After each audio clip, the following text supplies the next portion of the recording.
A recibir a Jonathan Pérez, quiero decirle que el Gabinete de Seguridad ha publicado una tarjeta informativa, algo así como un comunicado de prensa, porque en medios corporativos se ha mencionado pues una persecución a la hija de Ernesto Rufo Appel, Verónica Rufo, que ha pedido primero un trato digno a su papá y ayer en redes sociales apareció pidiendo apoyo y protección en la Embajada de Estados Unidos. Se mencionaba que se le habían congelado sus cuentas. Bueno, pues con fecha de hoy, dice el Gabinete de Seguridad. En relación con información difundida en medios de comunicación sobre un presunto bloqueo de cuentas de Verónica Rufo, el Gabinete de Seguridad precisa lo siguiente.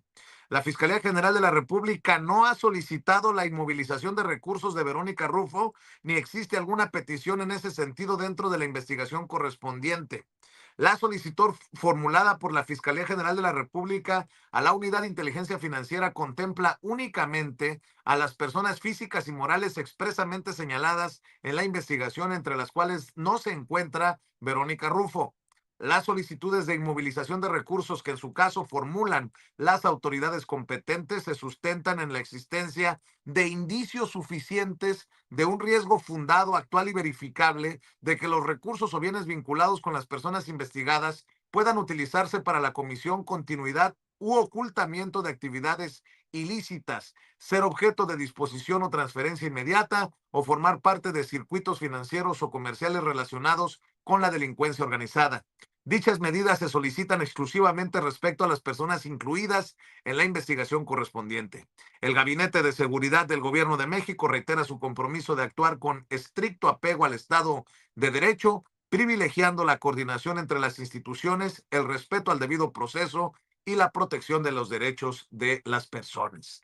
Y porque creo que amerita el tema, déjeme recibir con esto a Jonathan Pérez, el resentido mayor, que ya llegó para hablar sin pelos en la lengua, sin censura, para dejar la víbora chillando, porque sí, el personaje amerita platicarlo, pero también de llamar la atención, querido Jonathan, esta defensa que están haciendo algunos comunicadores desde algunos medios corporativos de Ernesto Rufo Appel, Rufo, Rufín, Rufián, diría ayer una diputada en la comisión permanente. Mi querido Jonathan, dicen que lo que no se oye, ¿cómo es? Honesto, suena metálico. Pues Mm. por ahí va la cosa. ¿Cómo estás, mi querido Jonathan? Querido Vicente, ¿cómo estás? Buenos días a ti, a la hermosa familia y audiencia de Sin Censura. Muy contento de estar contigo. Pues sí, este asunto de los medios me parece que es muy importante cómo han estado desde que se dio a conocer que estaba detenido y la defensa de los medios de comunicación alrededor del personaje llama mucho la atención, pero creo que es el comportamiento que hemos visto por parte de los medios de comunicación que funcionan como una especie en realidad de la oposición formal ya de este país, que hace la defensa de estos personajes, que defiende a los más atroces, a los más corruptos, y lo vemos de manera sintomática en los medios de comunicación, ¿no? Desde diferentes trincheras importantes, ¿no? De estos medios convencionales o en sus horarios estelares, en sus programas estelares y con sus representantes eh, periodísticos más importantes, vemos la defensa de diferentes personas acusadas de cosas horribles o terribles, ¿no? Y no ha sido diferente con Rufo. Y creo que Rufo específicamente tiene un sentido de defensa muy importante, porque el personaje en sí mismo es de esos personajes de los que se hablaba muy poco durante estos últimos, no sé, 2 décadas o 3 décadas, y fue importante en su momento porque se le atribuye ser el primer gobernador de la oposición en nuestro país, como si cuando estaba el PRI y el PAN en esos años de verdad pudiéramos hablar de una oposición. Y en realidad lo que es Ernesto Rufo es un operador, es un operador del salinismo al interior del nacimiento del PRIAN. Hay que acordarse que el PRIAN nace con dos acuerdos importantísimos. El primero, una reforma política. Esta reforma política representaba que Salinas, al ver que había una creciente crítica de cómo cambiaban la constitución, cambiaban las reformas, las llamabas contrarreformas salinistas, y que cada una de estas era pues para fregar al pueblo, creó, para taparle el ojo al macho, como dicen por ahí, una ley en la que un solo partido no podía cambiar la constitución de los Estados Unidos mexicanos. Y entonces lo que sucede a partir de ahí, porque todo mundo, incluidos los medios de comunicación, alabaron la medida, ¿no? De un demócrata, un presidente que quería dejar el presidencialismo autoritario, que quería dejar de prácticamente a cambiar la constitución solo con ordenar a las mayorías priistas. Y lo que sucede es que a partir de ese momento nace en el legislativo el PRIAN, porque todas las contrarreformas salinistas a partir de esa reforma fueron votadas, pues ya no nada más por el PRI, sino por el PAN. Y ahí nace el matrimonio del PRIAN, de lo que conocemos, y Andrés Manuel, por cierto, es el que da a conocer el nombre del PRIAN. Él populariza esto cuando todos decían que estaba loco, que estaba enfermo, que como decía que el PRI y el PAN eran lo mismo. Bueno, pues ahora lo vemos abiertamente que sí lo son, pero en ese momento nace el PRIAN. Y otro de los grandes acontecimientos para poder hacer este amaciato, para lograr esta alianza política, es justamente la gubernatura a finales de los 80 para Ernesto Rufo, que es un arreglo que hace en ese momento el PRI, el presidente Carlos Salinas de Gortari, con el PAN para afianzar todo este arreglo político, toda esta alianza política que prácticamente llevaría al PRIAN a aprobar los fraudes más grandes de la historia para nuestro país, los aumentos al IVA, todas las privatizaciones, toda la entrega de nuestras empresas públicas, todas las reformas que entregaban suelo patrio a naciones o países o empresas extranjeras, la privatización de nuestra industria eléctrica, el desmantelamiento de la Comisión Federal de Electricidad. Es decir, todo aquello, todas estas reformas dañinas fueron producto de estos dos arreglos iniciales, que es el nacimiento del PRIAN en el legislativo y la entrega de la gubernatura con Ernesto Rufo. De hecho, cuando gana la gubernatura Ernesto Rufo, pues prácticamente se va a Los Pinos a celebrarlo con Salinas y deja a la gente que estaba en ese momento harta del PRI y que festejaba un triunfo ciudadano de llevar a una persona diferente al PRI a la gubernatura. Pero es este personaje, me parece que muy emblemático de el PRIAN, muy emblemático de lo que significó el PRIAN para nuestro país. Él es parte, él es un hijo directo de este matrimonio, de este amaciato entre el PRI y el PAN que tanto daño le haría en los siguientes 30 y 30 y tantos años a nuestro país a partir de ese momento. Y creo que es muy emblemático el ver cómo uno de los hijos del PRIAN, no solo del PRI, no solamente del PAN, sino del PRIAN, como alianza, como alianza para fregar al país, está hoy, décadas después, como señalado, imputado, y bueno, ya en estos momentos podemos decir que está ya en un proceso vinculado a proceso, eso ya es oficial, lo que ya sucedió, fue un proceso que se dio durante la madrugada, duró bastante tiempo, pero al final hay una vinculación a él y a 7 más por varios delitos, incluido delincuencia organizada. Entonces, pues vemos cómo esta unión entre el PRIAN, que aún existe evidentemente, y que se suman abiertamente los medios de comunicación para defender a un personaje, pues que es el primer producto de esta alianza política y que ahora se ve en este enredado en un escándalo de corrupción mayúsculo que es como una evolución de la criminalidad, ¿no? Porque recordemos que esto que se le llama huachicol fiscal es contrabando de combustible y eso es delincuencia organizada, pero es una evolución de lo que Andrés Manuel López Obrador empezó a combatir de manera frontal y de manera directa, que era el huachicol, cuando se pinchaban los ductos y se ordeñaba combustible de manera ilegal y después se comercializaba. Bueno, pues estos personajes encontraron una evolución de la criminalidad en el contrabando y aprovechando evidentemente al Poder Judicial, quien además los protegía y además los amparaba para continuar haciéndolo hasta hace relativamente pocos meses, hasta que, bueno, en esta investigación, pues se logra abrir la carpeta y se logra procesar ya a estos personajes. Lo que estamos viendo es justamente, pues, parte del síntoma, ¿no? De un régimen que está podrido, que se está totalmente desfondando en todos los sentidos y cómo dentro de cada una de estas acciones de sus personajes más emblemáticos o históricos va la defensa de los medios de comunicación como parte, como prueba completa de que no hay mucha diferencia entre lo que significan ellos políticamente a lo que los medios de comunicación hoy significan y son en los espacios mediáticos. Y me parece que es muy importante que lo señalemos como parte de que son ahora una misma oposición, ¿no? Los medios de comunicación, los periodistas que ejercen su trabajo en estos medios de comunicación y estos políticos. Es una alianza muy fuerte lo de Rufo, Vicente, porque vemos los medios de comunicación, el PRI y el PAN, un naciente, porque es a horas, ¿no? De que se diera a conocer el nacimiento de este nuevo partido rosa, de este partido Somos MX, y los medios de comunicación.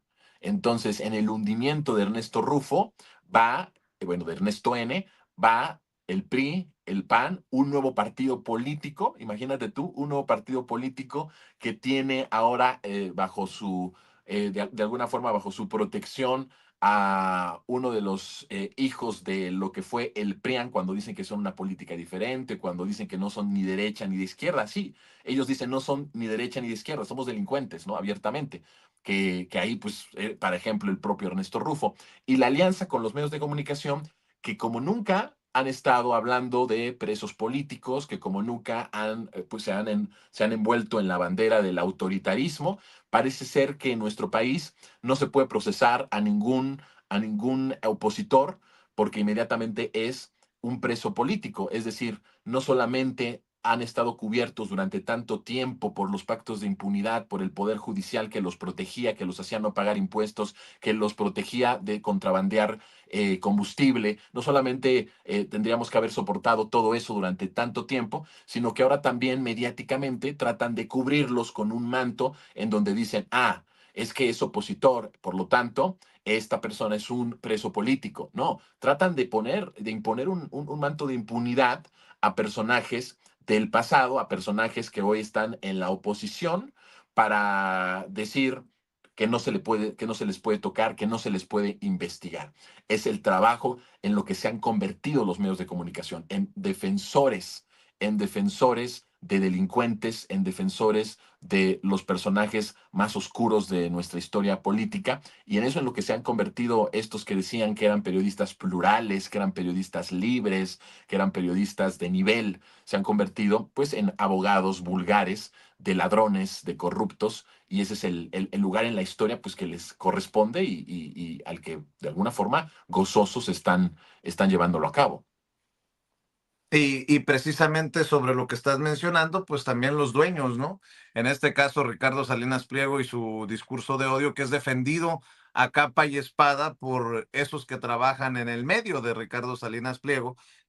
Hace un rato le presentaba a la audiencia de Sin Censura los dichos de Manuel López San Martín, que de acosador violento ahora resulta que quiere hacernos pasar como víctima a Ricardo Salinas Pliego. Dice, este nuevo ataque contra Ricardo Salinas Pliego es el ejemplo perfecto de cómo opera un régimen mentiroso y autoritario, uno que ataca a ciudadanos con dinero público y construye verdades desde la trampa y la mentira. Mm, es que están muy revueltas las aguas. Y conste que aquí, yo creo que, ¿cuánto sería? Mínimo un año, tal vez más. Tú ya, tú ya, y yo ya lo habíamos advertido, que se iba a poner feo el pantano de mentiras, revuelta con, ya sabes qué, con excremento, y le están apostando a eso, a confundir a la gente, a tal vez incluso violentar a la gente, pero bueno, súmale a todo esto que estás mencionando, mi querido Jonathan Pérez. Sí, se recrudece los mensajes de odio, el discurso de odio, llevados a cabo por diferentes personas, ¿no? En los medios de comunicación, muchos de ellos a órdenes directas de su jefe, que es Salinas Pliego. Él mismo es un personaje que emana odio, que vemos como, seguramente tú lo señalaste muy bien, porque has estado en la defensa de los migrantes durante mucho tiempo, y el retomar, ¿no? Lo del ICE y todo esto se recrudece, el discurso del odio. Porque no hay otra forma en la que ellos pueden visibilizarse. La cuestión y el problema muy grave de la derecha en nuestro país y en el mundo entero, pero en este caso de nuestro país, es que no sabe competir en condiciones democráticas. Y eso es algo que los desespera muchísimo. Están acostumbrados, como lo de Ernesto Rufo, que fue un arreglo político, como el de ir que el PAN fuera ganando espacios hasta llegar a la llamada farsa de la transición, cuando le entrega el PRI al PAN, que cambia de partido, cambia de color, pero no cambia de ideología, no cambia de proyecto. Es el mismo salinismo neoliberal e incluso un poco más recrudecido a la llegada del propio Felipe Calderón. Y entonces cuando ves todo esto, pues se habla de que no están hechos para competir en condiciones democráticas y algo peor, porque puedes estar en una condición democrática en donde tengas un 60, 40% que esté ahí peleado, como el caso de los resultados electorales en Colombia, donde claramente hay una división entre la mitad y la mitad, provocada por los medios de comunicación, evidentemente, provocada por todas estas operaciones que se infunden desde los medios hegemónicos. Pero el caso mexicano, además, es tratar de sobrevivir a una mayoría política que tiene hoy el proyecto de la Cuarta Transformación. Cuando te encuentras con eso, no solamente es que no sepas convivir en democracia, sino no sabes convivir y no sabes competir cuando tienes un país con una mayoría popular que además te señala, que además te hace responsable de lo que provocaste, que además prácticamente te repudia y que no te da ninguna posibilidad en el mediano y largo plazo de volver a votarte, porque quien en su sano juicio volvería a votar la desgracia, la pobreza, la guerra, la sangre, las desapariciones. Nadie lo haría.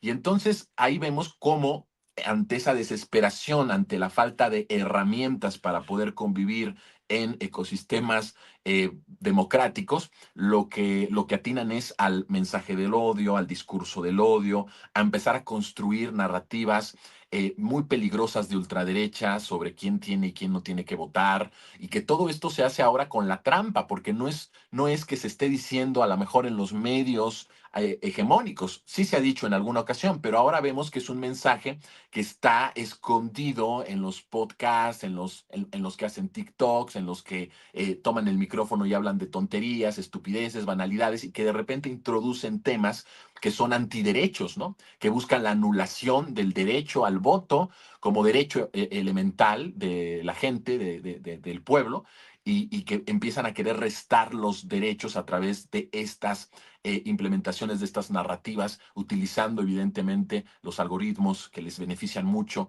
en las diferentes redes sociales. Entonces vemos, sí, una embestida muy grande de odio que marca una desesperación de no tener un margen de operación que no sea la violencia. Y el margen de operación política nunca la han tenido. La tenían cuando controlaban las instituciones fraudulentas como el IFE, como el INE, que hay que acordarse que el INE y el IFE son instituciones también nacidas de la farsa democrática de Salinas de Gortari, en la que participó el PRI y en la que participó el PAN. Porque justo cuando había un reconocimiento en el 89 de la victoria de Rufo como primer gobernador de la oposición que llegaba a gobernar un estado, en ese mismo tiempo se llevaban a cabo fraudes en Michoacán al PRD, ¿sí? Y que lo solapaba, bueno, los ejecutaba Salinas, el sistema, y que lo solapaba el PAN y que nunca dijo nada absolutamente, ¿no? Entonces, lo que estamos viendo es esto. Hay un margen muy pequeño de operación. De hecho, ya no hay margen operativo. Nunca lo han tenido en la cuestión política. Lo tuvieron cuando manejaban las instituciones, cuando los poderes fácticos eran los que ordenaban y mandaban en este país. Cuando les quitas todo eso, les quitas al Poder Judicial, ven todo lo que está pasando. Cuando les quitas al Poder Judicial, está empezando a salir la porquería. Cuando les quitas al Poder Judicial, cuando les quitas la impunidad de ese poder que bien decía Andrés Manuel, defendía delincuentes de cuello blanco, delincuentes del crimen organizado, que prácticamente hoy vemos que son lo mismo, ¿no? Estos mismos delincuentes de cuello blanco, que pueden ser empresarios, políticos, también inmiscuidos en asuntos de la delincuencia organizada. Entonces, cuando les quitas eso, ya no hay margen para que ellos operen. ¿Qué les queda? El odio. Y como tú dices, Vicente, en última instancia, y que no lo deseamos y que no lo queremos, la violencia, ¿no? Una violencia, bueno, si es que no la han hecho, porque hemos visto cómo ya la han ejecutado, cómo ya la han hecho, ¿no? En el discurso y en los hechos hemos visto cómo está ahí, pero que ahora lo practiquen de forma más sistematizada, más generalizada, pues es lo que les queda, porque no hay otra forma, no hay otra manera de operar. Se están cada vez hundiendo mucho más y a mí me da gusto que los medios de comunicación sigan defendiendo a Ernesto Rufo. O sea, a mí me parece que es ese el lugar que les pertenece, defendiendo delincuentes. Ese es el porqué de estos medios hegemónicos. Si tú preguntas, ¿por qué existen estos medios hegemónicos? Para eso, para la defensa de los delincuentes, para sembrar odio, para hablar de odio en sus espacios, para crear campañas de odio. Eso es para lo único que sirven. Y ahora los estamos viendo. Ojalá y que la gente se dé cuenta de esto. Así como se exhibe a los políticos, como se exhibe a estas personas, que también vea a la gente de qué lado están los medios de comunicación. De alguien que defraudaba a la nación, como Ernesto Rufo, con otro grupo, con este grupo de otros 6, 7 personajes, o del lado de un proceso que está buscando llevar justicia, caiga quien caiga, sea de Morena, sea del PAN, sea del PRI. Y eso es en lo que estamos, Vicente, recrudecido el odio por parte de las personas que nunca han podido ganar y nunca han sabido cómo competir en mínima democracia. Durísimo lo que acabas de decir, mi querido Jonathan Pérez. ¿Por qué no cerramos precisamente invitando a que continúe esta conversación en tus trincheras, en los medios públicos o en tus espacios independientes y alternativos, querido Jonathan? Que amor con amor se pague, como siempre digo aquí en Sin Censura. Claro que sí, pues estamos en YouTube, en Resentidos. Usted puede buscarlo en el buscador, Resentidos Jonathan Pérez, ahí puede suscribirse. Estamos los miércoles y los jueves con un monólogo de 3 de la tarde, pasaditas de las 3 de la tarde en adelante. Ahí podemos estar en comunicación, haciendo análisis de temas coyunturales, de temas nacionales. También a través de la televisión pública, los lunes a las 10 de la noche, aunque usted no lo vea, los viernes a las 10 de la noche, en lo más absurdo en los medios, también por ahí nos vemos. Y por Instagram, que está ahí, que Ceci nos hace el favor de poner ahí, está el @jonapolifonía, es una cuenta verificada en Instagram, por ahí nos podemos comunicar y por ahí podemos tener contacto, mi querido Vicente. Y los jueves aquí contigo, pasadita a las 10 de la mañana, que siempre me da mucho gusto, y cuando no se puede por una y otra cosa, lo lamento de verdad tanto de poder estar contigo y con tu hermosa, verdaderamente hermosa audiencia. Bueno, pues yo te agradezco que hagas el esfuerzo, que hagas Circo, Maroma y Teatro para acompañarnos, mi querido Jonathan. Y aquí estamos siempre al pendiente de tus opiniones, de tus comentarios, del análisis. Te mando un abrazo, Jonathan. Abrazo fuerte, Vicente. Cuídese, el buen Jonathan Pérez, el resentido mayor. De esto se va a reír el maestro Jairo Calixto Albarrán.